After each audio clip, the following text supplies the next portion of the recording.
Hi, I'm Stephen Vantassel. You're listening to Living the Wildlife, discussing all things related to vertebrate pest control as part of the Pest Geek Podcast family. This is the disclaimer for Wildlife Control Consultant and Pest Geek Podcast for the Living the Wildlife podcast. Always follow national, state, provincial, and local laws when using pesticides and or other control methods to manage pests. Wildlife Control Consultant, LLC, Pest Geek Podcast, Living the Wildlife Podcast, Stephen M. Vantassel, or their or his affiliates are not responsible for followers' use of the information provided here. Hi everyone, Stephen Vantassel here, Wildlife Control Consultant, bringing another episode of Living the Wildlife as part of the Pest Geek Podcast family. Glad to have you on board. I hope you had a great week, of course. I have been kind of running a little ragged myself, given the traveling that I've been doing.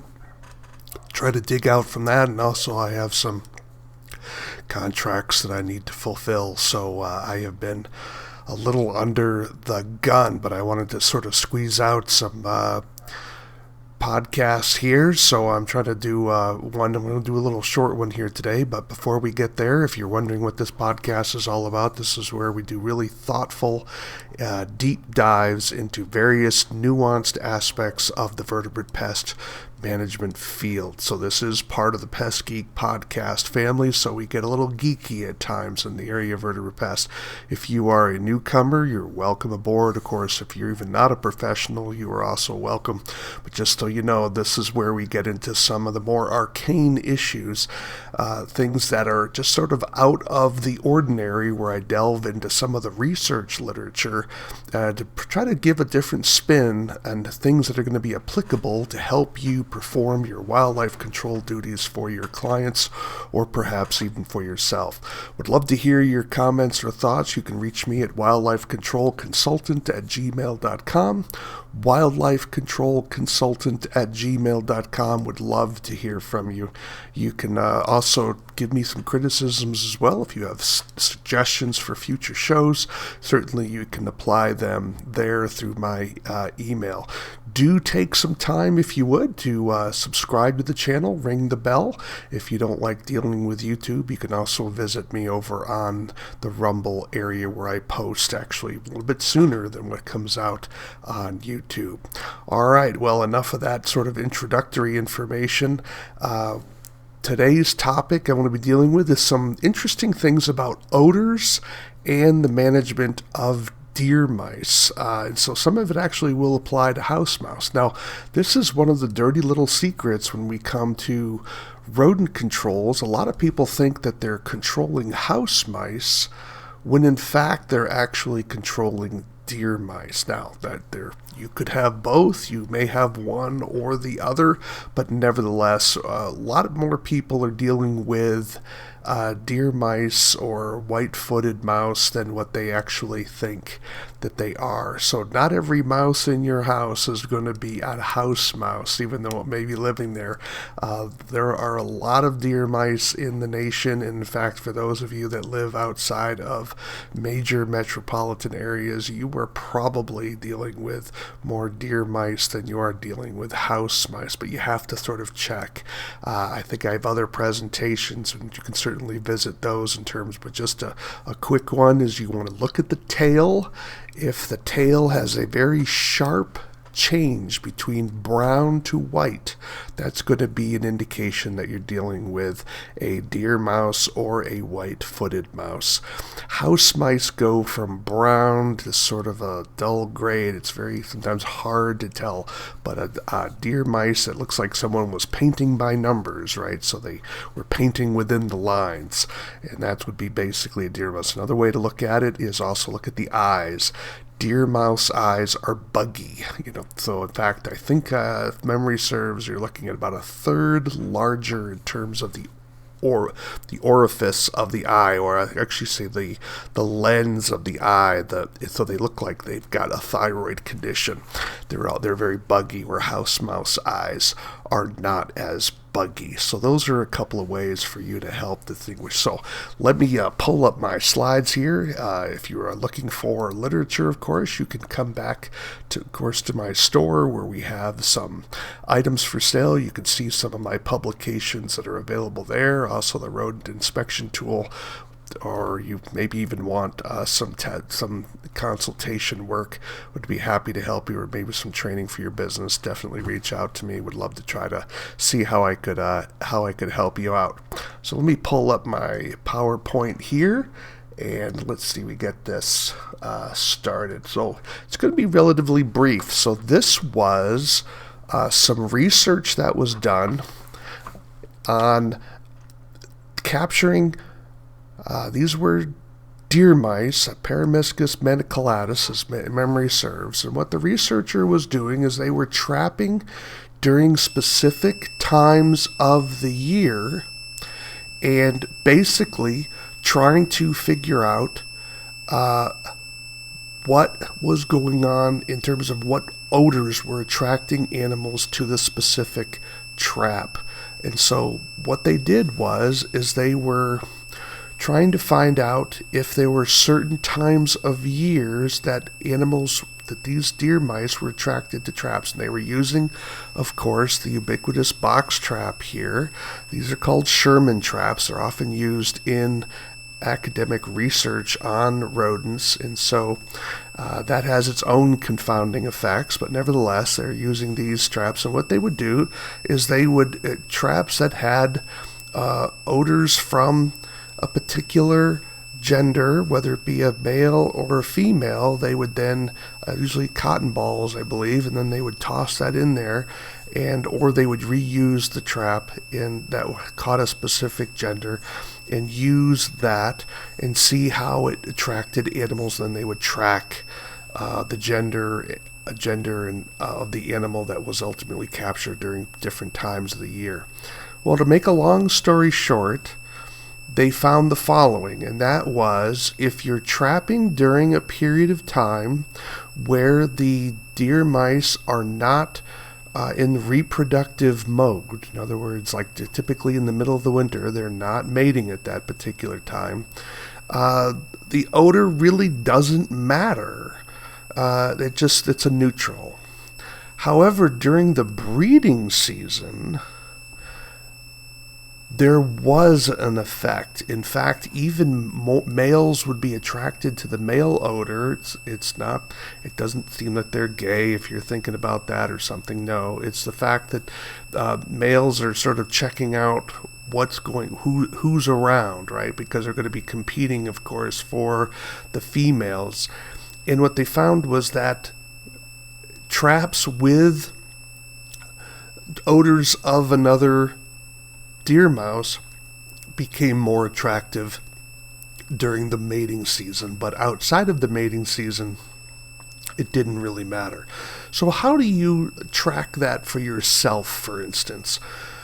Well, one thing is you need to be sure you're paying attention to the sexual maturity of the animals that you're catching, and so that's going to increase the cost of time that you have on site.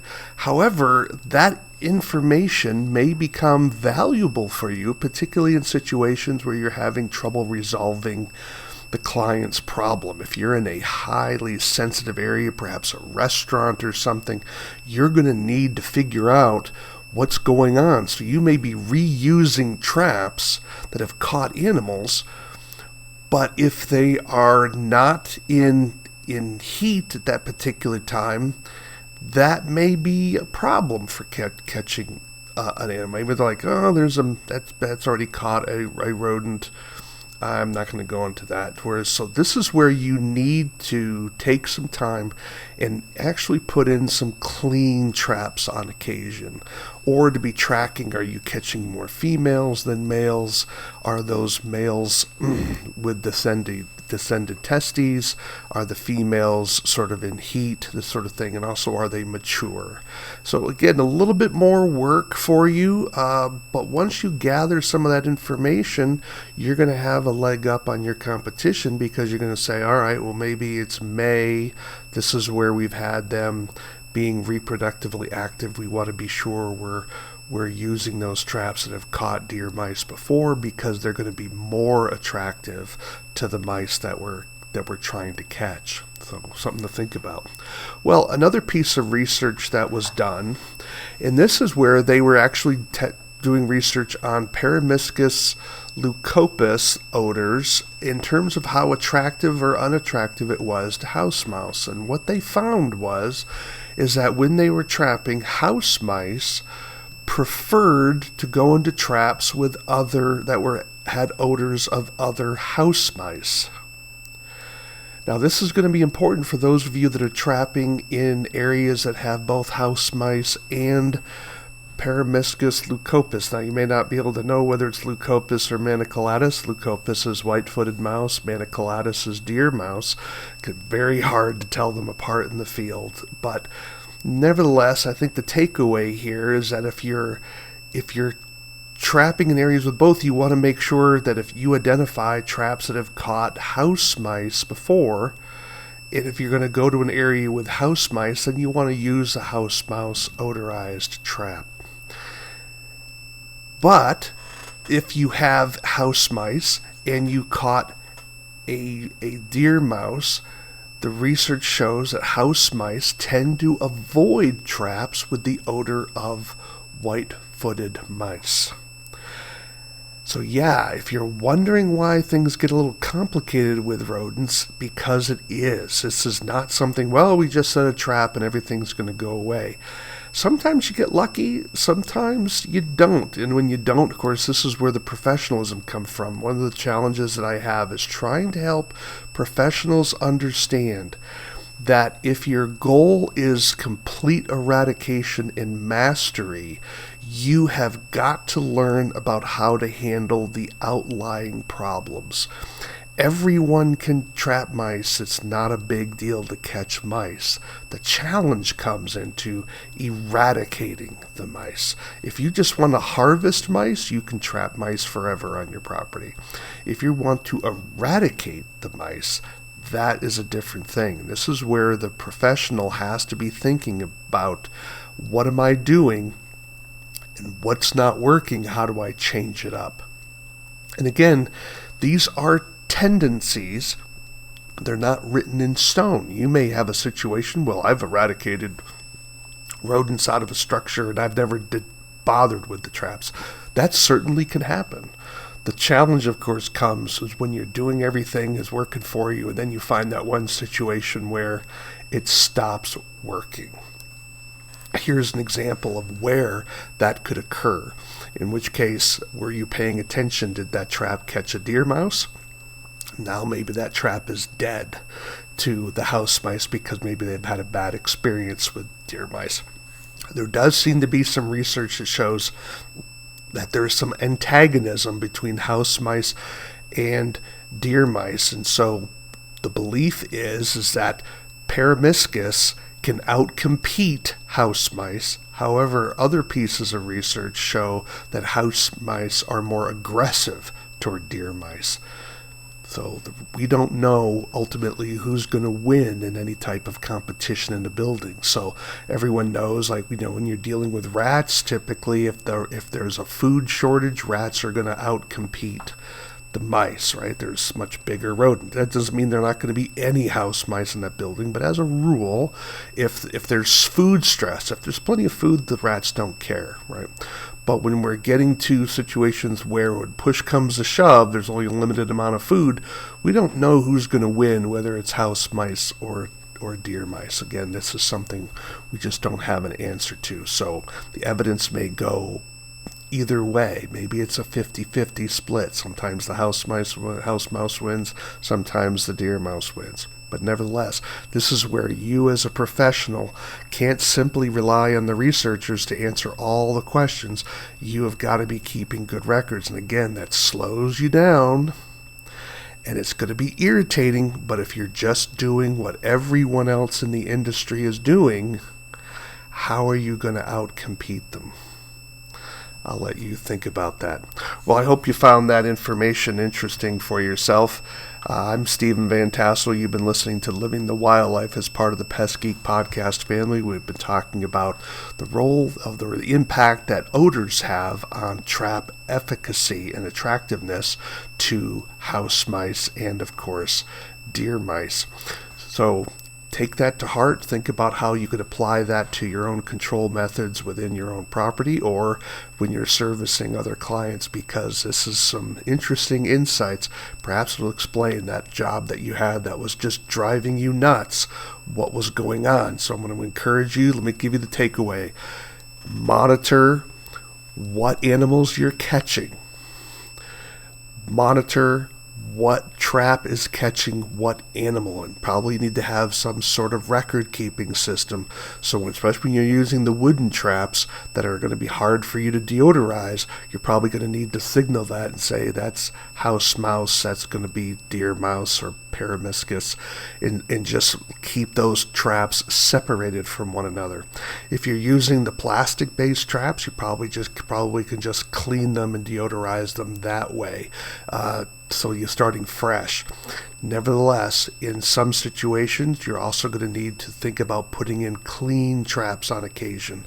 So that's rule number 2. So rule number 1 is monitor what you're catching in your traps and make sure you're keeping traps identified by what animal you've caught with them. Number 2, you need to be sure you're putting in some clean traps on occasion. And then, of course, number 3, you need to be trying to figure out what time of year is it. Are the animals in heat? Are they not in heat? Because that's also going to impact their attractiveness to odor-based traps. So things to think about. Again, if this was easy, everyone would be doing it. Well, I'm Stephen Vantassel. You've been listening to Living the Wildlife. Do take a few moments, if you would, to subscribe to the channel, ring the bell. Of course, I'd love to hear from you. You can reach me at wildlifecontrolconsultant@gmail.com. Perhaps you'd like to be on the show. Would love to have some guests. Perhaps you have a product you'd like to sell, or maybe a beef that you're trying to deal with, or perhaps just something you'd like to share to the larger wildlife control community. Definitely reach out to me. You can reach me at wildlifecontrolconsultant@gmail.com, wildlifecontrolconsultant@gmail.com. And this is Living the Wildlife. Why do we call it Living the Wildlife? Well, because we want you to live the wildlife, not be the wildlife. Take care, everybody.